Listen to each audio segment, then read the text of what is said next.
Non. Ouais, puis hier à Grenoble, une alerte avait visé un site scientifique exploitant un réacteur nucléaire. Et justement, aujourd'hui, l'auteur présumé, un livreur de 26 ans, devait s'expliquer devant le tribunal correctionnel, Jean-Luc Boujon.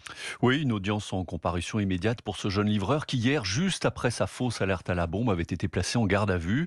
En fait, c'est juste après sa livraison, lorsqu'il quitte ce centre de recherche, que le jeune homme a la très mauvaise idée de lancer au vigile posté à l'entrée: ça y est, on a livré la bombe. Le gardien donne immédiatement l'alerte, paniqué au vu du contexte actuel et du caractère ultra sensible du site qui abrite effectivement un réacteur nucléaire, ce qui entraîne l'évacuation des personnels et l'arrivée des gendarmes spécialisés en recherche d'explosifs. Finalement, c'était une fausse alerte à la bombe, mais le livreur a bien été convoqué par la justice tout à l'heure. Un jeune homme assez paniqué à la barre et visiblement dépassé par les conséquences de sa très mauvaise blague. Il a exprimé des regrets, mais il a souhaité avoir un délai pour préparer sa défense. Un jeune homme prénommé Maxime et qui ne correspond pas du tout à un profil de délinquant. Au contraire, il n'a pas de casier judiciaire, il est parfaitement inséré et travaille comme livreur dans la même entreprise depuis 5 ans. Son employeur n'a d'ailleurs que des félicitations à lui adresser. Il sera donc jugé dans un mois et risque à minima une grosse sanction financière.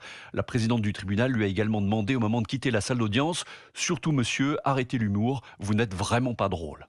Jean-Luc Boujon en direct de Grenoble. Les 6 lycées du secteur ont d'ailleurs été visés par de fausses alertes aujourd'hui.